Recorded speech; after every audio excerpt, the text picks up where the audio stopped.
हर नमस्ते हर जी, कौन महादेव। बोल रहे हैं? मैं श्रवण कुमार रावत, बूथ अध्यक्ष, पंडित दीनदयाल मंडल, वाराणसी दक्षिणी से बोल रहा हूँ। सर को कोटि श्रवण कोटि कुमार जी, प्रणाम। बहुत खुशी हुई जी आपसे बात करने का मौका मिला। थोड़ा अपना परिचय बता दीजिए। जी, मैं श्रवण कुमार रावत, बूथ अध्यक्ष, पंडित दीनदयाल मंडल, वाराणसी दक्षिणी, बूथ नंबर 91 से बोल रहा हूँ। श्रवण जी, जी का हाल हो? बढ़िया बाबा है के सर, धाम का बहुत बढ़िया दर्शन है। आपने किया?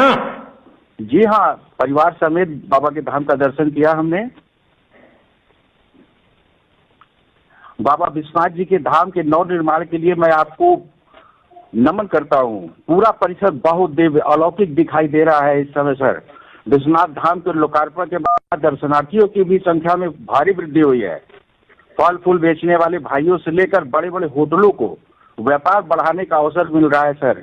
बनारस की कचौड़ी देश भर के लिए वैसे ही प्रसिद्ध रही है और यहाँ प्रसाद बेचने वाले और लकड़ी के खिलौने बेचने वाले ज्यादातर गरीब तबके के ही लोग यहाँ रहे हैं और जिनको अब रोजगार का अवसर मिल रहा है और उनके हृदय से आपके लिए बस आशीर्वाद ही निकल रहा है। माँ गंगा के निर्मलीकरण और इसके लिए किए गए प्रयत्न भी आपके द्वारा अद्भुत है सर। देश दुनिया के से यहाँ आने वाले हर तीर्थयात्री आपको बहुत बहुत बहुत आशीर्वाद देते हैं सर। और कल मुझे एक आदमी मिला था सर, जिसने श्री विश्वनाथ धाम में श्रमिक के रूप में कार्य किया था और वो बहुत खुश था, अत्यधिक खुश था। उसकी खुशी देखते बनती थी सर कि आपने जिस तरह से श्रमिकों के ऊपर फूल बरसाए थे और अपनी कुर्सी दूर फेंक कर और उनके साथ बैठे आपने वहां काम करने वाले का इतना ख्याल रखा सर कि वो आपकी तारीफ करते आघाते नहीं है और काफी खुश दिखे वो। श्रवण जी, ये आपसे सुन करके मुझे अच्छा लगा कि जो सही इच्छा थी कि गरीब को वहां रोजगार मिले, गरीब के जीवन में बदलाव आए। आपने बहुत अच्छे ढंग से सारे गरीबों के काम में कितनी गति आई उसका वर्णन किया, मुझे अच्छा लगा। अच्छा, पहले भी आप तो विश्वनाथ जाते ही होंगे, तो काशी का तो कोई व्यक्ति होता ही नहीं कि जो काशी विश्वनाथ जाता ना हो। तो अभी क्या फर्क महसूस हुआ? जब पूरा परिवार गया तो क्या महसूस हुआ? सर अब तो जमीन आसमान का फर्क आ गया है सर। पहले तो गलियों से गुजरते थे तो ऐसे ही कंधे छिल जाते थे, एक दूसरे से धक्का मुक्की से दर्शन का सारा मजा ही खत्म हो जाता था। लगता ही नहीं था कि हम दर्शन करने जा रहे हैं कि युद्ध करने जा रहे हैं सर।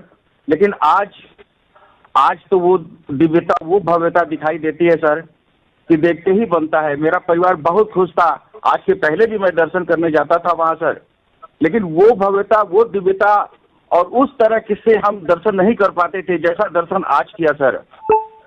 और एक दिन मैं ऐसे ही वहाँ चौक है सर, और चौक पे मैं खड़ा होके मंदिर की तरफ देख रहा था तो अजीब सा मन में एक खुशी व्याप्त हो रही थी सर कि आज से पहले मैं कैसा देखता था इस मंदिर को, कैसे मैं बता नहीं सकता सर। लेकिन आज इतनी खुशी है कि बाबा विश्वनाथ आज कैसे रूप में हमको दिखाई दे रहे हैं सर, और ये सब आपकी वजह से संभव हो पाया है सर। और कोई हम नहीं समझते कि कोई ऐसा कर पाता। आप तो सर इतिहास पुरुष हो गए सर, आपके द्वारा किया गया कार्य इतिहास के पन्नों में दर्ज होगा सर। कभी कल्पना, काशीवासियों की कभी कल्पना भी नहीं रही सर कि ऐसा भी होगा कि एक दिन बाबा विश्वनाथ जी के पास हम लोग इस तरफ से पहुंचेंगे।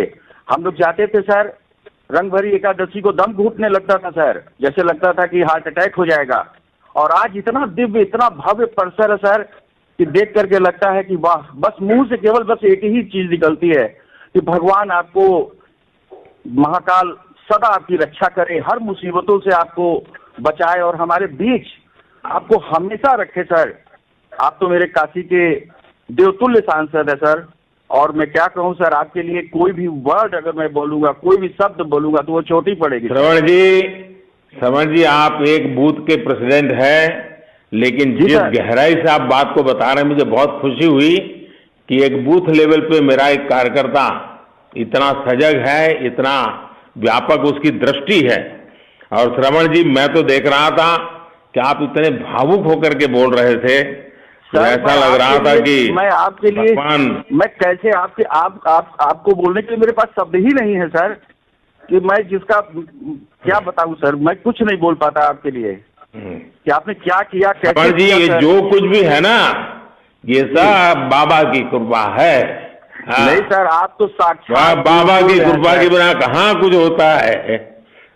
उन्होंने तो हम सबको माध्यम बनाया है, और इसलिए मैं आपको और भाजपा के हर कार्यकर्ता को कहूंगा कि लोगों की सेवा के मौके को हमें गंवाना नहीं है। जब भी सेवा का मौका मिले हमें पूरी शक्ति से वाराणसी के लोगों की सेवा करनी है, क्योंकि बनारस के हर संकल्प में और यहाँ के हर कंकर में महादेव शंकर स्वयं विराजते हैं। मेरा एक आग्रह है, आप सभी को बनारस में स्वच्छता बढ़ाने के लिए और जागरूकता फैलानी होगी। मैं आपको एक काम दे रहा हूं जी सर, आप अपने साथियों के साथ मिलकर, जो लोग वाराणसी आते हैं जी सर, तो बहुत लोगों को, बाहर वालों को पता नहीं होता है, और इसलिए मैं आग्रह करूंगा कि हम लोग ऐसी लोगों की आदत डालें कि जो भी लोग आएंगे उनको आप कबीर चौरा ले जाने का प्रयास करें और संत रविदास के मंदिर के भी दर्शन करवाएं। देखिए अपनी सरकार ने वहां भी बहुत सारे काम कराए हैं। इससे वाराणसी की संस्कृति, विरासत, पर्यटन सबको लाभ होगा।